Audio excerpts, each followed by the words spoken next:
హర హర మహాదేవ శంభో శంకర్. ఈరోజు వీడియో వచ్చేసరికి మనం హరిశ్చంద్ర ఘాట్ దగ్గర అయితే ఉన్నాం వారణాసిలో. ఈరోజు మన డే 3 అన్నమాట. అయితే ఈ హరిశ్చంద్ర ఘాట్కు ప్రత్యేకత ఏంటంటే, పూర్వం హరిశ్చంద్ర మహారాజు అనేటువంటి వ్యక్తి ఇక్కడ ఘాటు కాపర్లా పనిచేస్తున్నంట. సో అతను పనిచేసినప్పుడు ఆ రోజుల్లో 24 గంటలు అయ్యో ఈనాడు ఈ శవం లేదే అన్నటువంటి రోజు లేదంటే 24 గంటలు కాలుతూనే ఉంటాయి. ఇది ఒకటి మణికర్ణిక ఘాట్ ఒకటి. అండ్ అలాగే ఇక్కడ వచ్చేసి హరిశ్చంద్ర మహారాజు అనేటువంటి వ్యక్తి కాపర్గా పనిచేసినప్పుడు ఒక 5 శవాలనంటే ఆయనే తగలబెట్టేది కాదంట ఇక్కడ. ఎందుకంటే 5 శవాలు ఏంటంటే గర్భిణీ స్త్రీలు, చిన్నపిల్లలు, కుష్టి వ్యాధి ఉన్నోళ్ళు, ఇంకా 2 ఇతరుల ఏదో సమస్య ఉన్న వాళ్ళను ఇక్కడ కాల్చేది కాదంట. ఎందుకంటే వాళ్ళని రాయి కట్టేసి, వాళ్ళ నడుముకి రాయి కట్టి వాళ్ళను గంగలో వదిలేద్దునంట. గంగలో అలా ఎందుకు చేద్దురంటే గంగాదేవి అనేటువంటి వాళ్ళని జీర్ణించుకొని వాళ్ళకి ఇంకో పునర్జన్మ ఇస్తుంది అన్నటువంటి నమ్మకంతో వాళ్ళని అట్లా గంగల్నే వదిలేస్తారంట. అది అన్నట్టు హరిశ్చంద్ర ఘాట్కు ఉన్న ప్రత్యేకత. అండ్ అలాగే ఇక్కడ 24 గంటలు కాలుతూనే ఉంటాయి శవాలు. ఈరోజు లేదు, ఇప్పుడు లేదు, ఒక గంట లేదు అన్నట్టు లేదు. నాన్ స్టాప్ వస్తూనే ఉన్నాయి, పెడుతూనే ఉన్నారు. నేను చూస్తూనే ఉన్నా. నేను వచ్చినప్పటి నుంచి, నేను వచ్చి 1/2 అవర్కి 1 అవర్ అవుతుంది. నాన్ స్టాప్ ఒక 7 ఏమో వచ్చాయి శవాలు. ఇంకా లైన్లోనే ఉన్నాయి, పెడుతూనే ఉన్నారు, పూడుతూనే ఉన్నారు. సో ఇక్కడ ఏంటంటే ఫస్ట్ మీకు ఏ విధంగా కాల్స్తారు ఏంది అనేది కొంచెం వీడియోలో చూపిస్తా. అది కూడా చూసి అయితే భయపడకండి.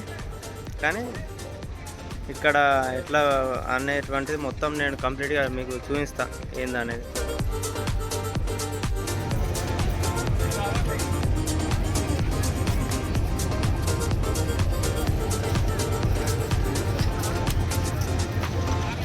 సో ఇది అన్నట్టు పరిస్థితి.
एक पैसा बाकी नहीं क्या बोला क्या क्या बुलावा तूने तू बुलावा ना हम तो करेंगे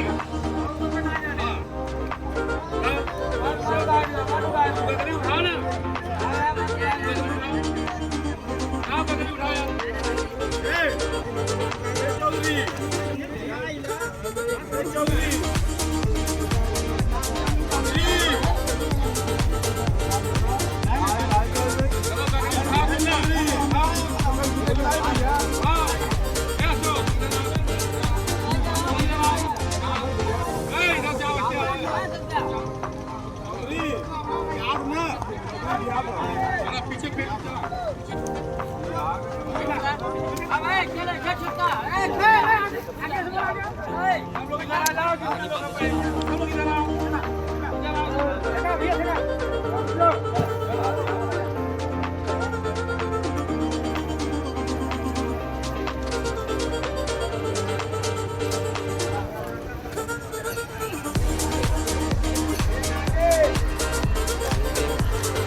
అలా శవాన్ని తీసుకొచ్చి గంగలో పెట్టి గంగ స్నానం అయితే చేయిస్తారు.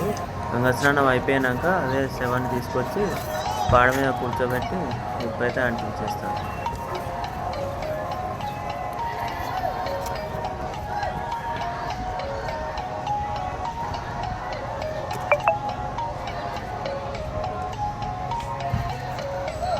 సో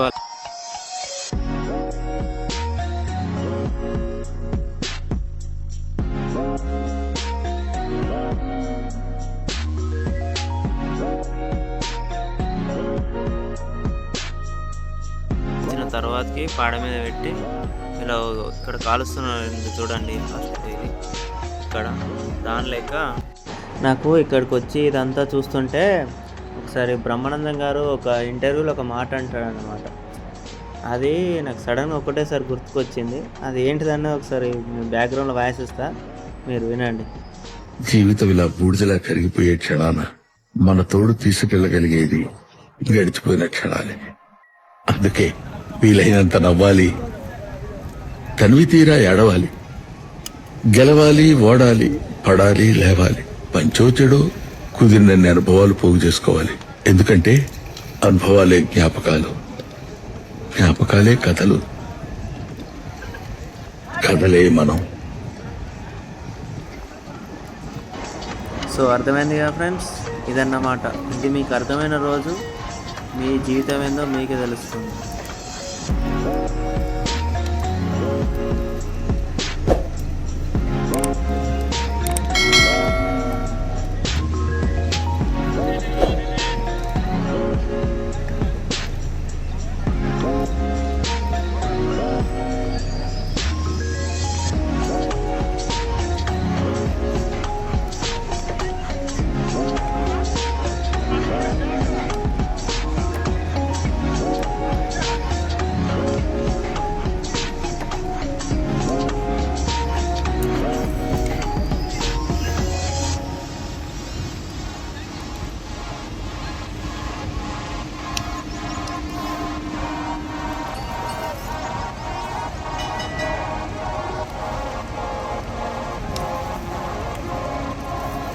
సో మొత్తం కష్టం అయిపోయాక అట్లా దాంతో మా దగ్గర కానీ బొగ్గులు అయితే ఎత్తుతున్నారు ఇక్కడ నుంచి.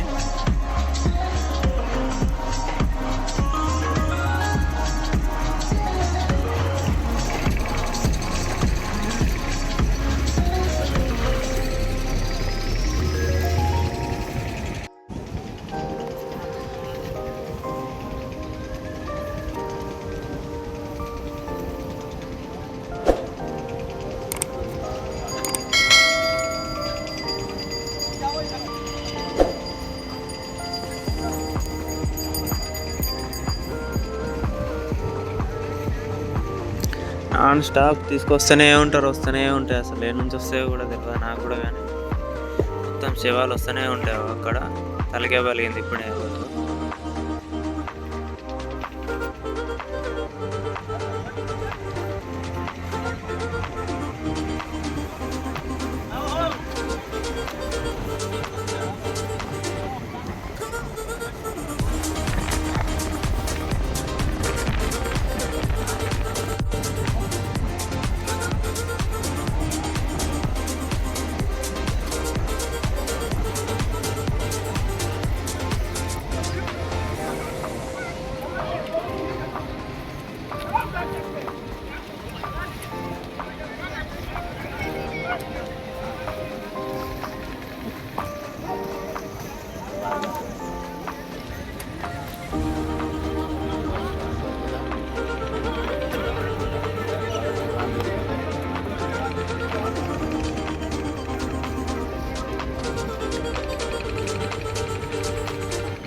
కాశీకి అయితే వచ్చినట్లయితే ఖచ్చితంగా మీరు విజిట్ చేయాల్సిన ప్లేసెస్ హరిశ్చంద్ర ఘాట్, ఒకటి మణికర్ణిక ఘాట్ అంటే ఖచ్చితంగా చూస్తారు, అది ప్రతి ఒక్కరికి తెలుసు. కానీ హరిశ్చంద్ర ఘాట్ అనేది ఇటు సైడ్ అస్సి ఘాట్ లాస్ట్కు ఇటు సైడ్ ఉంటుంది. సో ఇది మోస్ట్ ఆఫ్ ది పీపుల్ తెలియదు, మీరు చూసుకోవచ్చు వెనకాల ఇది అక్కడే. అసలు ఎక్కువ మంది అయితే చూస్తారు వీడియోలు కానీ లైక్ చేయడం లేదు, షేర్ చేయడం లేదు, సబ్స్క్రైబ్ చేయడం లేదు. దయచేసి మీరు లైక్ చేసి, షేర్ చేసి, సబ్స్క్రైబ్ చేసి కొంచెం చేస్తే ఏంటంటే మాకు కూడా ఉత్సాహంగా ఉంటుంది అన్నట్టు.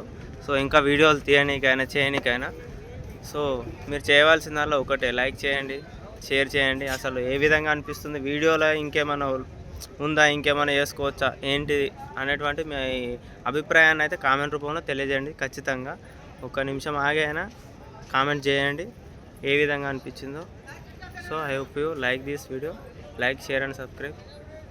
Until then bye. ఇంకో నెక్స్ట్ వీడియోలో అయితే మనం కలుద్దాం.